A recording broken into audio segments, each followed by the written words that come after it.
Hello everyone, welcome to STRIAS. So in this video, I'll be speaking about NCERT 10th class social polity subject, and the first lecture is about the first chapter, the power sharing, and I'll be speaking in both English and Telugu.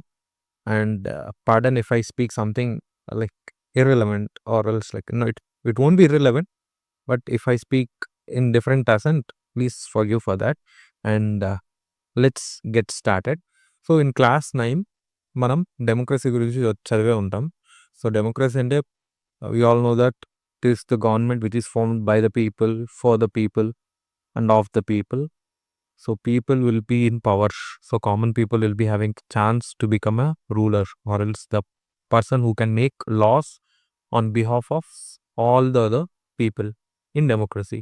So డెమోక్రసీలో మెయిన్గా మనం రూల్ని చూసుకుంటే దేని basis మీద ఉంటుంది, constitution ఆర్ఎల్స్ రాజ్యాంగం అంటారు. So on this basis will be having the rule. Yes, so constitution it majorly speaks about what set of rules for what coordination between different groups of people. For example ఇండియాలో different languages ఉంటాయి, different religions ఉంటాయి, different caste ఉంటాయి, different tribes ఉంటాయి, different ప్లేసెస్లో people డిఫరెంట్గా behave చేస్తారు. But అందరూ కలిసి ఒక దగ్గర జీవించాలి అండ్ ఒకే ఐడియా, ఇండియా అనే ఐడియాలో జీవించాలంటే we should have some set of rules, we should follow some set of rules. Those rules will be written in constitution. Also in constitution మనం చూసుకుంటే గవర్నమెంట్కి 3 ఆర్గన్స్ ఉంటాయి కదా. What are the 3 organs of the government? So first one is legislature, and the other one is executive, and the next one is judiciary. Right? Legislature, executive, judiciary. So వీటి మధ్య power sharing ఎలా ఉంటుందో కూడా మన కాన్స్టిట్యూషన్లో రాస్తారు. దాని గురించి మనం ఈ ఫస్ట్ లెసన్లో ఇస్తాం. అండ్ సెకండ్ లెసన్లో కూడా పవర్ షేరింగ్లో ఒక టాపిక్ అయినా ఫెడరలిజం గురించి ఉంటాం. Fine. So without making a late, and I will be speaking which is important for your SSC board exam, or else I'll be telling you the story about Belgium and Sri Lanka. So Belgium and Sri Lanka అనే 2 countries ని మనం compare చేస్తూ power sharing అనే లెసన్ని నేర్చుకుందాం. So Belgium తీసుకుంటే, so Belgium is a country in Europe. Yes, Europe is a continent. In that continent there is one country called Belgium, and it is bordered by countries called France, Netherlands, then we have Germany and Luxembourg. So ఇది ఎందుకు స్పెసిఫిక్గా చెప్తున్నా అంటే they might ask these countries for world map, or they might ask countries which are the countries bordering Belgium. So at the point of time you should know that. So France, Netherlands, Germany and Luxembourg. So బెల్జియంలో ఏమైందంటే, so you can take the screenshot of this map which I have given here. So with this, all the content which is there on the left side లో ఏదైతే content ఉందో అది మొత్తం ఒక graphical రిప్రజెంటేషన్లో ఇక్కడ మ్యాప్లో ఇచ్చాను. అండ్ ఈ ఇమేజ్ని మీరు స్క్రీన్ షాట్ తీసి పెట్టుకోవచ్చు for quick revision. Fine. So Belgium అనే కంట్రీ ఎంత ఉంటుంది? మన ఇండియాలో హర్యానా ఉన్నంత ఉంటుంది. The population is 1 crore. Haryana population ఏమో 2 crore, బట్ బెల్జియంలో పాపులేషన్ మాత్రం 1 crore. బెల్జియంలో ప్రాబ్లం ఏంటంటే, బెల్జియంలో 3 different language speaking communities ఉంటాయి. 3 different language speaking groups or communities ఉంటాయి. So north part of Belgium mean Flemish region అంటారు. అండ్ ఆ ఫ్లెమిష్ రీజియన్లో 59% డచ్ ఉంటారు. Right. So FDN గుర్తుపెట్టుకోండి. Flemish region, Dutch people are dominate. Numbers are not important, but they might ask. Fine. Then 1% German చాలా తక్కువ మంది ఉంటారు. And French speaking people in southern region. In the southern region is called Wallonia region, and this can be remembered with WF. Right? So don't take it too much serious. Just take it as a little. So Wallonia region, French speaking population, and there is a capital called Brussels. So Belgium ki capital ఏంటి? Brussels. So ఈ బ్రూసెల్స్లో ఎవరు ఎక్కువ ఉంటారు? French speaking population ఎక్కువ ఉంటారు. So ఇక్కడ చూసుకుంటే మనం 59% డచ్ ఏమో నార్త్లో, సౌత్లో ఏమో 40% ఫ్రెంచ్ ఉంటారు అండ్ 60% డచ్ ఉంటారు. సో ఇక్కడ టోటల్ కంట్రీలో డామినెంట్ ఎవరు? డచ్. కానీ క్యాపిటల్లో డామినెంట్ ఎవరు? French 80% people French speaking people capital సిటీలో ఉంటారు. బ్రుజెల్స్ అనే క్యాపిటల్ సిటీలో ఉంటారు. అండ్ 20% డచ్ పీపుల్ ఉంటారు అక్కడ. ఎక్కడ? క్యాపిటల్ సిటీలో. సో ఇక్కడ ప్రాబ్లం ఏమొస్తుంది? సో ప్రాబ్లం ఏంటంటే ఇప్పుడు డచ్ స్పీకింగ్ పీపుల్ మేము మెజారిటీ కాబట్టి మాకే పవర్ ఉండాలి. అండ్ మెయిన్ నార్త్ పార్ట్ ఏదైతే ఫ్లెమిష్ రీజన్ ఉందో ఆ పార్ట్ అండ్ సదరన్ పార్ట్లో కూడా మేమే ఎక్కువ ఉన్నాం కాబట్టి మేము చెప్పిందే నడవాలని చెప్పి అనొచ్చు కదా. అండ్ క్యాపిటల్ సిటీ, సో ఏ కంట్రీకైనా క్యాపిటల్ చాలా ఇంపార్టెంట్ కదా. ఒకసారి క్యాపిటల్ వేస్తుంటే మిగతా కంట్రీ మొత్తం క్యాపిటల్లో మొత్తం ఇన్ఫ్రాస్ట్రక్చర్ మొత్తం ఉంటుంది కాబట్టి క్యాప్చర్ అయిపోయారైతే. So at this point of time what happens is, so French speaking people ఏమనొచ్చు, మేము ఇక్కడ మెజారిటీలో ఉన్నాం క్యాపిటల్ సిటీలో, సో అలా ఎలా జరుగుతుంది అని చెప్పి అనొచ్చు. సో 1950 అండ్ 1960s మధ్యలో ఒక గొడవ వచ్చేది. గొడవలు జరిగాయి. ఎందుకు గొడవలు జరిగాయి అంటే, సో ఫ్రెంచ్ స్పీకింగ్ పీపుల్ ముందు నుంచి డబ్బులున్న వాళ్ళు ఎవరైతే డబ్బులున్న వాళ్ళు ఉన్నారో వాళ్ళు పవర్ఫుల్గా ఉంటారు కదా. సో వాళ్ళు లైక్ మేజర్ పొజిషన్ని ఆక్యుపై చేయడం అండ్ మేజర్ థింగ్స్ బిజినెస్ని ఆక్యుపై చేయడం ఇలా జరిగాయి. సో ఒకరు పవర్ఫుల్ అయితే ఇంకొకరు ఏమవుతారు, లో ఫీల్ అవుతారు. So French speaking people more wealthier and more powerful అయినప్పుడు Dutch speaking people low feel అయ్యారు. సో దీనివల్ల 1950s నుంచి 1960s దాకా గొడవలు వచ్చాయి. Then will get into the story of Sri Lanka now, right. So will see what happened in Sri Lanka also. So when it comes to Sri Lanka, so there is one movie of Manju Manrose, but it is not a hit movie, but movie release అయ్యింది. I've seen that movie. ఏంటంటే తమిళనాడుకి కింద ఫ్లెమిన్ like below Tamil Nadu we will be having Sri Lanka, right? So India and Sri Lanka are neighbors in Indian Ocean. So many people, Tamil people, when Sri Lanka was a colony of British and French also sometimes, I think so. So ఎప్పుడైతే కాలనీగా మారిందో, colony టైంలో British వాళ్ళు వాళ్ళ trade కోసం and వాళ్ళ కంట్రీని మంచిగా చేసుకోవడానికి ఇండియాలో ఉన్న రిసోర్సెస్ని వాడుకున్నారు అండ్ ఇండియాని కాలనీగా చేసుకున్నారు. Many of the south Asian కంట్రీస్లో కూడా కాలనీగా చేసుకుంటారు. అయితే ఇక్కడికి తమిళ్ పీపుల్ని తీసుకెళ్తారు. సో తమిళ్ పీపుల్ కూడా శ్రీలంకలో ఉంది. అయితే 2 మేజర్ లాంగ్వేజ్ స్పీకింగ్ పీపుల్స్ ఉంటారు శ్రీలంకలో. ఒకరేమో సిన్హలీస్, ఇంకొకరేమో తమిళ్. సో సిన్హలీస్ పీపుల్ 74% ఉంటారు, దే ఆర్ మెజారిటీస్.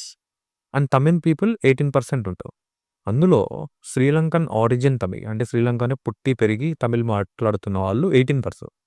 ఎవరికైతే ఇండియన్ పేరెంట్స్ ఉంటారో, ఐ మీన్ ఇండియా నుంచి పోయి అక్కడ తమిళ్ మాట్లాడే వాళ్ళు, టోటల్ తమిళ్ మాట్లాడేవాళ్ళు 18%. అందులో Sri Lankan Tamil 13%, Indian Tamil 5%. And శ్రీలంకలో మేజర్గా ఏ రిలీజియన్ ఉంటుంది? బుద్ధిజం ఉంటుంది. ఎందుకు? అశోక తన చిల్డ్రన్ని పంపిస్తా ఉంటా బుద్ధిజంని స్ప్రెడ్ చేయడానికి కదా. ఇద్దరు లైక్ తన కూతుర్ని తన కొడుకుని అప్పట్లో బుద్ధిజంని స్ప్రెడ్ చేయడానికి శ్రీలంకకి పంపిస్తారు. సో దానివల్ల ఏమన్నా శ్రీలంకలో బుద్ధిజం ఎక్కువ ఉండొచ్చు. సో శ్రీలంకలో బుద్ధిజం ఎక్కువ ఉన్నప్పుడు and there is one minor community called Muslim community, right. Muslim community is very less in Sri Lanka. So religion పరంగా చూసుకుంటే బుద్ధిస్ట్ 17% ఉంటారు, మోస్ట్లీ సిన్హలీ స్పీకింగ్. ఏ భాష మాట్లాడతారు? సిన్హలీస్. దెన్ హిందూస్ 13% ఉంటారు, మోస్ట్లీ తమిళ్ మాట్లాడతారు. Muslims 10%, they also speaking Tamil. Christians 7%, they speak both Tamil and Sinhalese. So ఇక్కడ ఏం గొడవలు రావచ్చు? So Tamil and Sinhalese speaking మధ్య గొడవలు రావచ్చు. సో ఇప్పుడు కంపేర్ చేస్తాం, ఇద్దరికి గొడవలు వచ్చాయి అనుకుందాం అండ్ వాళ్ళు ఎలా డీల్ చేస్తారు అండ్ రియాలిటీలో ఏం జరిగిందో ఒకసారి కంపేర్ చేద్దాం. సో బెల్జియం వచ్చేసరికి బెల్జియంలో డచ్ స్పీకర్స్ ఎక్కువ ఫ్రెంచ్ స్పీకర్స్తో పోల్చుకుంటే అండ్ జర్మన్ స్పీకర్ 1%. సో ఇక్కడ మేజర్ ప్రాబ్లమ్స్ ఏం రావచ్చు? Conflicts among communities, Dutch speaking, French speaking, German speaking communities మధ్య కాన్ఫ్లిక్ట్స్ అంటే గొడవలు అండ్ విడిపోవచ్చు. For example north Flemish region and south region ఇలా వాళ్ళకి గొడవలు వచ్చి నార్త్ సపరేట్, సౌత్ సపరేట్ అయిపోవచ్చు. అండ్ ఇదేమో బ్రుజెల్స్ అనే క్యాపిటల్ సిటీ ఏమో పాకిస్తాన్ లాగా మార్చు, మాకు కావాలంటే మాకు కావాలి అన్నది. And Brussels might become a disputed area, same like Pakistan or else Pakistan occupy Kashmir, right. Then when it comes to Sri Lanka, so శ్రీలంకలో సిన్హలీస్ ఎక్కువ ఉన్నారు అండ్ తమిళ్ చాలా తక్కువ ఉన్నారు. సో ఏమవుతుంది, సిన్హలీస్ ఏం చేయొచ్చు అంటే వాళ్ళకి కావాల్సినవన్నీ తమిళ్ జీకులుగా ఇంపోజ్ చేయొచ్చు. మీరు సిన్హలీస్లోనే మాట్లాడాలి, మీ పిల్లలు సిన్హలీస్లోనే మాట్లాడాలి, సిన్హలీస్లో మాట్లాడితేనే మీకు గవర్నమెంట్ జాబ్స్ వస్తాయి, ఇటువంటి థింగ్స్ కావచ్చు. సో డీపర్ కాన్ఫ్లిక్ట్స్ వచ్చే అవకాశం ఉంది. అండ్ ఏమైంది, సో ఫస్ట్ శ్రీలంకలో ఏమైంది యుద్ధం, తర్వాత బెల్జియంకి వద్దాం. ఫైన్. సో శ్రీలంకలో ఏమైందంటే శ్రీలంకలో మెజారిటేరియనిజం అనేది వర్క్ అయింది. మెజారిటేరియనిజం అంటే ఏం లేదు, మెజారిటీగా ఎవరు ఉంటారో, ఎవరైతే ఎక్కువ నెంబర్స్లో ఉంటారో వాళ్ళు ఇంపోజ్ చేసే థింగ్స్ని మనం మెజారిటేరియనిజం అంటాం. ఏదైతే మెజారిటీగా ఉన్న కమ్యూనిటీని ఫేవర్ చేస్తూ ఉన్న ఐడియాలజీని మెజారిటేరియనిజం అంటాం. ఓకే. సో శ్రీలంకకి 1948లో ఇండిపెండెన్స్ వచ్చింది. దెన్ ఎక్కువ ఎవరున్నారు, మెజారిటీగా సిన్హలీస్. సో సిన్హలీస్ లీడర్స్ ఏమనుకున్నారు, మాకు పవర్ కావాలి అండ్ గవర్నమెంట్ని డామినేట్ చేయడం స్టార్ట్ చేశారు. అండ్ 1956లో ఒక యాక్ట్ని తీసుకొచ్చారు, సిన్హలాని. సో లాంగ్వేజ్ తీసుకోవాలి సిన్హలా. సో సిన్హలా అని అఫీషియల్ లాంగ్వేజ్ని చేసేసారు. అండ్ ఎవరైతే సిన్హలీస్ లాంగ్వేజ్ మాట్లాడతారో వాళ్ళకి గవర్నమెంట్ జాబ్లోను, యూనివర్సిటీ అడ్మిషన్స్లోను ఫేవరబుల్గా ఉండాలని చెప్పి ఒక యాక్ట్ని తీసుకొచ్చారు. సో మీరు సిన్హలీస్లోనే మాట్లాడితే మాత్రమే మీకు గవర్నమెంట్ జాబ్స్ వస్తాయి, సిన్హలీస్లో మాట్లాడితే మాత్రమే మీకు యూనివర్సిటీలో అడ్మిషన్స్ ఉంటాయి, లేకపోతే తమిళ్లో మాట్లాడితే ఉండవు. ఈ యాక్ట్ని తీసుకొచ్చారు. దీన్ని మనం మెజారిటేరియనిజం అంటాం. మెజారిటీగా ఉన్న పీపుల్ వాళ్ళ విషెస్ని, వాళ్ళ థాట్స్ని, వాళ్ళ ఐడియాస్ని ఎవరైతే మైనారిటీస్ ఉంటారో వాళ్ళ మీద రుద్దడానికి ట్రై చేస్తే దాన్ని మనం మెజారిటేరియనిజం అంటాం. ఫైన్. సో కాన్స్టిట్యూషన్లో కూడా చేంజెస్, కాన్స్టిట్యూషన్లో కూడా they have some discrimination. So government would protect and promote Buddhism. So అక్కడ బుద్ధిజం ఉంది, హిందూయిజం ఉంది, ఇస్లాం ఉంది అండ్ క్రిస్టియానిటీ కూడా ఉంది. బట్ ఎవరికి ప్రాధాన్యత ఇస్తున్నారు, ఓన్లీ బుద్ధిజంకి మాత్రమే ప్రాధాన్యత ఇస్తున్నారు. సో దీనివల్ల ఏం జరిగింది, so will see what happened. So impact on Tamils. So it will probably impact the minorities. Who are the minorities they Tamils. So వాళ్ళు ఏమనుకున్నారు, మాకు రెస్పెక్ట్ ఇవ్వట్లేదు, మా లాంగ్వేజ్కి రెస్పెక్ట్ ఇవ్వట్లేదు అండ్ మా కల్చర్కి రెస్పెక్ట్ ఇవ్వట్లేదు, మాకు ఈక్వల్ రైట్స్ అనేటివి లేవు, ఎడ్యుకేషన్లో లేదు, యూనివర్సిటీలో చదువుదామంటే సిన్హలా లాంగ్వేజ్ మాట్లాడితే ఇస్తామంటున్నారు, గవర్నమెంట్ జాబ్స్ రావాలంటే సిన్హలీస్ లాంగ్వేజ్. సో ఇక్కడ మా లాంగ్వేజ్కి మా కల్చర్కి ఇంపార్టెన్స్ లేదు అండ్ మమ్మల్ని డిస్క్రిమినేట్ చేస్తున్నాం అని చెప్పి అన్నారు. సో తమిళ వాళ్ళు ఏం చేస్తారు, డిమాండ్స్ని తీసుకొచ్చారు. సో మెనీ పార్టీస్ ఉంటాయి కదా, డెమోక్రసీ అంటే పార్టీస్ ఉంటాయి డిఫరెంట్ గ్రూప్స్ని రిప్రజెంట్ చేస్తూ. For example Telugu Desam party representing Telugu people of Andhra, they have started. And Tamil Nadu have DMK. So democracy different parties from different regions ఉంటాయి. సో తమిళ్ పీపుల్ కూడా parties ఉండేవి. So Tamil political parties in Sri Lanka they have demanded for. So మీరు ఎలానో సిన్హలీస్ని official లాంగ్వేజ్గా recognise చేశారు, అలానే తమిళ్ని కూడా official లాంగ్వేజ్గా recognise చేయండి. And also వాళ్ళు ఎక్కడున్నారు, సో మ్యాప్ చూసుకుంటే మోస్ట్లీ ఇఫ్ దివి శ్రీలంక వాళ్ళు ఈ పార్ట్లో ఉంటారు. నార్థన్ పార్ట్ ఆఫ్ శ్రీలంకలో తమిళ్స్ ఎక్కువ ఉంటారు అండ్ ఈ పార్ట్లో సిన్హలీస్ ఎక్కువ ఉంటారు కదా. సో ఈ పార్ట్ని ఆటోనమస్ రీజియన్గా డివైడ్ చేయమని చెప్పి చెప్పారు. ఐ మీన్ ఎక్కడైతే తమిళ్ పాపులేషన్ ఎక్కువ మంది ఉంటారో ఆ రీజియన్కి తమిళ్ వాళ్ళే హెడ్గా ఉండాలి అండ్ తమిళ్ వాళ్ళు డెసిషన్ తీసుకోవచ్చు వాళ్ళకి కావాల్సినట్టుగా. దాన్ని మనం రీజనల్ ఆటోనమీ అంటాం కదా. సో ఈ థింగ్స్ అన్నిటికీ దెన్ గవర్నమెంట్ జాబ్స్లో అండ్ ఎడ్యుకేషన్లో ఈక్వల్ ఆపర్చునిటీ ఉండాలని చెప్పి చెప్పారు. ఈ థింగ్స్ అన్నిటినీ మెజారిటేరియనిజంలో మెజారిటీ పీపుల్ ఒప్పుకుంటారా, ఒప్పుకోరు. Obviously they can't also. So at this point of time what happens is they will be denying repeatedly. Government deny చేస్తారు, మేము ఒప్పుకునేదే లేదు. సో తమిళ్ ఫ్రస్ట్రేట్ అయిపోయి 1980స్లో ఒక మూమెంట్ వస్తుంది, ఒక సివిల్ వార్ జరుగుతుంది శ్రీలంకలో.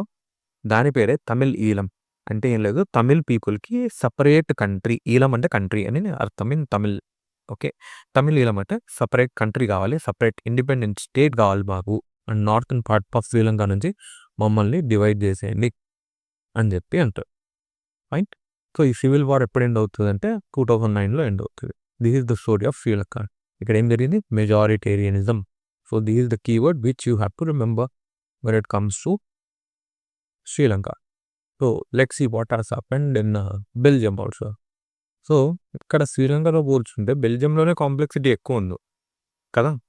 శ్రీలంకలో సింహలీస్ ఉన్నారు, తమిళ్ పీపుల్ పర్సంటేజ్ వైజ్ తీసుకుంటే సింహలీస్ ఎక్కువ ఉన్నారు and Tamil people are there in northern part. ఒక ఆటోనమీ రీజియన్ ఇచ్చేసి వాళ్ళకంటూ సర్టెన్ ప్రపోర్షన్ ఇచ్చేస్తే ప్రాబ్లమ్ సాల్వ్డ్.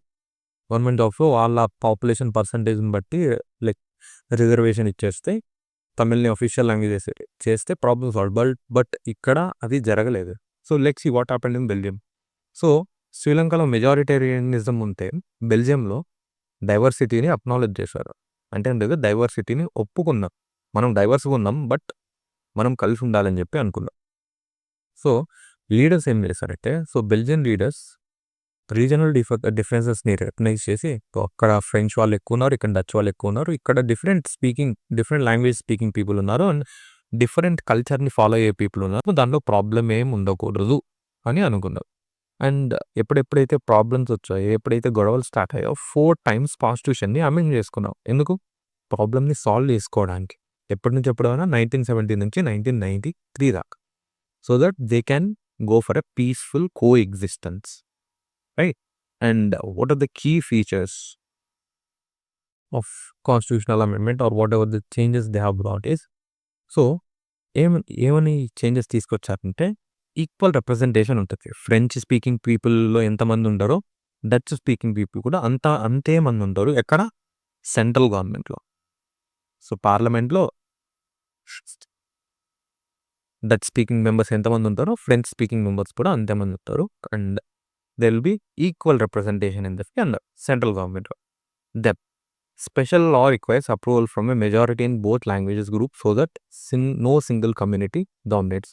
ఏదైనా లా వచ్చింది అండ్ ఆ లా ఎప్పుడైనా కానీ కల్చర్ కానీ ఏదైనా థింగ్స్ని డామినేట్ చేస్తూ ఉంటే సో ఇద్దరూ కలిసి ఆ లాని అప్రూవ్ చేయాల్సి ఉంటుంది. సో దట్ వాళ్ళ మధ్య డిఫరెన్సెస్ రాకుండా చూసుకుంటారు. And state governments were given powers. And state governments were not subordinate to the central government. So ఇక్కడ 3 levels of governments తీసుకొచ్చారు. First level government, central government, then state government. There is one more government called community government. So ఇక్కడ central గవర్నమెంట్లో ఫ్రెంచ్కి డచ్కి same number of seats అంతే. State governments for example ఒక స్టేట్లో French people, ఇంకో స్టేట్లో డచ్ అలా ఉన్నప్పుడు సో ఈ స్టేట్ గవర్నమెంట్స్ ఎప్పుడు సెంట్రల్ గవర్నమెంట్ చెప్పినట్టు వినాల్సిన అవసరం లేదు. స్టేట్ గవర్నమెంట్ కంటూ సర్టైన్ పవర్స్ ఉంటాయి. Okay, just like India. So state governments కూడా సర్టైన్ పవర్స్ ఉంది. For example to make laws on agriculture, to make laws on education, make laws on police, to make laws on law and orders in India is given to states under state list, right? So state government central government కింద పనిచేయాల్సిన అవసరం లేదు. State గవర్నమెంట్కి సంబంధించిన చట్ట పరిధిలో state government చట్టాలని చేసుకుంటూ వెళ్ళచ్చు. That is one of the things they have given for state governments. And Brussels అనే క్యాపిటల్ సిటీలో స్పెషల్ గవర్నమెంట్ని ఏర్పాటు చేశారు. ఎందుకంటే బ్రుసెల్స్లో ఫ్రెంచ్ స్పీకింగ్ ఎక్కువ, డచ్ స్పీకింగ్ తక్కువ కదా. సో ఇక్కడ ఏం చేశారంటే ఈక్వల్ రిప్రజెంటేషన్ ఇచ్చారు ఫ్రెంచ్కి కూడా డచ్కి కూడా. ఎందుకు ఈక్వల్ రిప్రజెంటేషన్ ఇచ్చారంటే డచ్ వాళ్ళు ఫ్రెంచ్ వాళ్ళకి సెంట్రల్ గవర్నమెంట్లో ఈక్వల్ రిప్రజెంటేషన్ ఇచ్చారు కాబట్టి బ్రుసెల్స్ క్యాపిటల్లో ఫ్రెంచ్ వాళ్ళు డామినేట్గా ఉన్నా కూడా డచ్ వాళ్ళకి ఈక్వల్ రిప్రజెంటేషన్ ఇచ్చారు. So beautifully they have shared, right? The community government representing.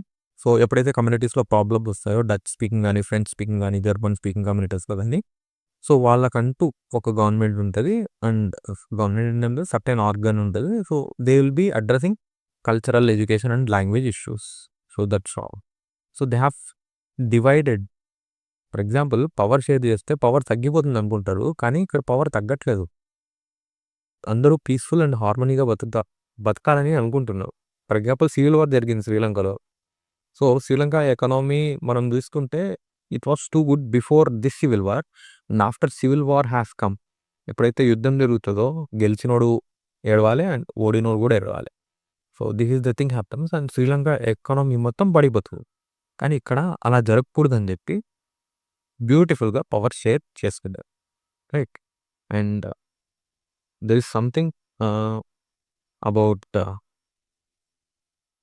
two types of forms. I mean, why power sharing is desirable? This will be most important. I mean, they might be asking for the question. So, firstly, power sharing is good because it helps to reduce the possibility of conflict between two social groups. So, two different social groups మధ్య గొడవలు రాకుండా చేస్తుంది. That is the first reason. And the second reason is power sharing అనేది డెమోక్రసీలో ఒక స్పిరిట్గా ఉంటుంది. So democracy అంటే ఏంటి? Peoples government. సో పీపుల్ చెప్పేది వినాలి. Before taking a decision, it is a right that every person or people should be consulted because you are governing the people. So without their concern we cannot rule, right? So this is the thing. And we can say that the first reason is prudential reason and the second reason is moral reason. So prudential reason stress that power sharing will bring out better outcomes, whereas moral reason emphasizes that very act of power sharing is valuable. Moral is nothing but values. విలువ. So democracy యొక్క విలువలు చూసుకుంటే ప్రజల చేత form అయిన government కాబట్టి ఏదైనా decision తీసుకునే ముందు ప్రజల అనుమతి తర్వాతే తీసుకోవాలని చెప్పి అంటారు. That is moral. And prudential ఏంటంటే ముందు చూపు, or else something which stops the conflicts, right, between two social groups. Then we have one story here. So there are two persons, Vikram and Vetal. They are traveling on a bike. And Vetal ఏం చేశారంటే story చెప్పారు. Vikram bike మీద వెళ్తున్నప్పుడు నిద్ర రాకూడదని చెప్పి story చెప్పారు. So story ఎవరి గురించి అంటే ఖలీల్ అనే పర్సన్ గురించి స్టోరీ. సో ఖలీల్ అనే పర్సన్ ఎక్కడ ఉంటాడంటే లెబనాన్లో ఉంటాడు. సో లెబనాన్ క్యాపిటల్ ఏంటి? బెయిరూట్. ఓకే. సో ఖలీల్ వాళ్ళ ఫాదర్ ఏమో ఆర్థడాక్స్ క్రిస్టియన్ కమ్యూనిటీకి చెందిన అతను, అండ్ వాళ్ళ మదర్ ఏమో సున్నీ ముస్లింకి చెందిన ఆమె. అయితే లెబనాన్లో చాలా వరకు సివిల్ వార్ జరుగుతుంది చాలా ఇయర్స్ వరకు. అండ్ సివిల్ వార్ ఆగిపోతుంది. సివిల్ వార్ ఆగిపోయిన తర్వాత సో వార్స్ ఎందుకు జరుగుతాయి? డిఫరెంట్ కమ్యూనిటీస్ ఉంటే వాళ్ళ మధ్య విభేదాలు, తేడాలు, వాళ్ళ మధ్య గొడవలు వస్తే వార్ జరుగుతాయి. Civil war is nothing but ఒక కంట్రీలో ఉన్న వాళ్ళు వాళ్ళ మధ్య గొడవ పడితే దాన్నే సివిల్ వార్. ఓకే. సో ఇక్కడ సివిల్ వార్ ఆగిపోయిన తర్వాత వాళ్ళు ఒక డెసిషన్ తీసుకున్నారు. ఏమని డెసిషన్ తీసుకున్నారంటే ఇక మీదట PM candidate Sunni Muslim community నుంచి ఉంటారు. President candidate Maronite sect of Catholic Christians నుంచి ఉంటారు. Okay. Deputy CM orthodox Christian నుంచి ఉంటారు. స్పీకర్ షియా ముస్లిమ్స్ నుంచి ఉంటారు. సో ముస్లిమ్స్లో two type of communities, Sunnis, Shia, and there are different types also. And in Christians also two types, orthodox Christians and Catholic Christians. Okay. So PM ఈ community నుంచే ఉండాలి, president ఈ community నుంచే ఉండాలి, డిప్యూటీ పిఎం ఈ community నుంచే ఉండాలి, speaker ఈ కమ్యూనిటీ నుంచే ఉండాలి. But Khalil is a son of Christian father and Muslim mother. So Khalil ఒక డైలమాలో ఉన్నారు. ఎప్పుడు ఈ పాలిటిక్స్ని చూసినా ఖలీల్కి చిరాకేస్తుంది. ఎందుకు వీళ్ళు ఎలా ఉండాలి? And they also made one agreement that Christians French మాట్లాడకూడదు, ముస్లిమ్స్ వెళ్ళి సిరియాలో తాగకూడదు. క్రిస్టియన్స్ ఎందుకు ఫ్రెంచ్ మాట్లాడకూడదు అంటే, సో వాళ్ళు ఏమంటున్నారంటే మనం నేషన్ స్టేట్స్ని చూసుకుంటే యూరోప్లో లాంగ్వేజ్ బేసిస్ మీద ఫామ్ అయ్యి ఉంటాయి.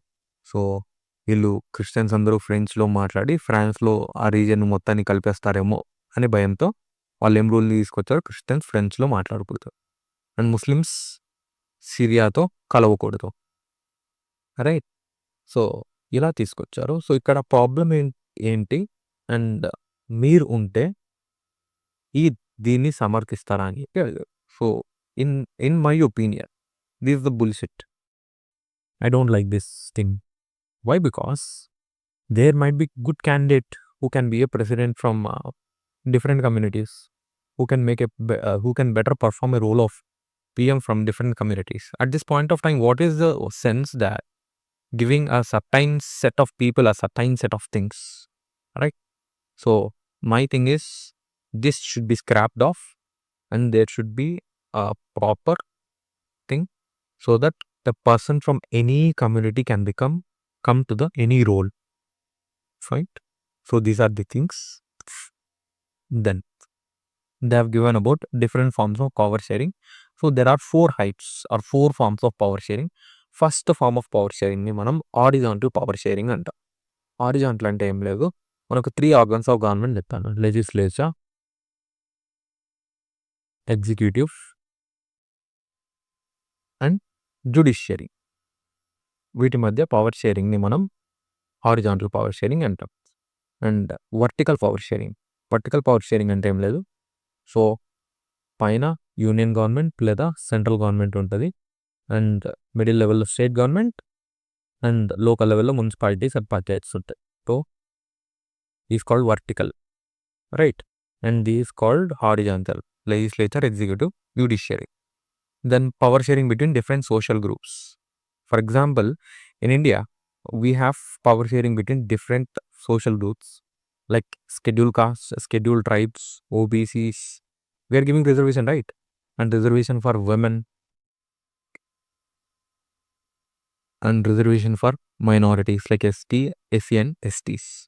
Then fourth type of power sharing is called power sharing between political parties. So political parties, రెండు parties, like for example, in only 2 parties ఉన్నాయనుకో ఒక కంట్రీలో, వీళ్ళకి మెజారిటీ రాలేదు, వీళ్ళకి మెజారిటీ రాలేదు. అలాంటప్పుడు ఏం చేస్తారు? ఇద్దరు కలిపి గవర్నమెంట్ ఫామ్ చేయాల్సి ఉంటుంది. అప్పుడు పవర్ షేరింగ్ అనే అనాలి. ఆర్ 4 పార్టీ, ఫర్ ఎగ్జాంపుల్ ఈసారి బీజేపీకి పవర్ లైక్ మెజారిటీకి రావడానికి నెంబర్ ఆఫ్ సీట్స్ కొన్ని తక్కువ వచ్చాయి. ఆ టైంలో టీడీపీ అండ్ బీహార్ నితీష్ గవర్నమెంట్ ఏం చేసాయి? బీజేపీకి సపోర్ట్ చేసాయి. దాన్నే మనం పొలిషన్ అండ్ పొత్తులు. Okay, then pressure groups, different pressure groups will be there, something like media, industries, businessmen. So వీళ్ళు కూడా పవర్ షేరింగ్ చేసుకుంటారు. And different movements will be there, environment movements అని, సివిల్ రైట్ మూమెంట్స్ అని, human right movements అని, వీళ్ళు కూడా power sharing చేసుకుంటారు గవర్నమెంట్లో in democracy. Fine. And keep a look on this type of pictures, and they might ask about these pictures in your final exam, right? Hope you have understood this session, and for more things, and if you have any doubts, please do like, share and comment. And please, if you have any doubts, please type it in a comment section. I will address your doubts. And for this PDF, you can join my Telegram channel. So thanks for watching. I hope that the video is worthy and it will help you in your final examination. Thank you.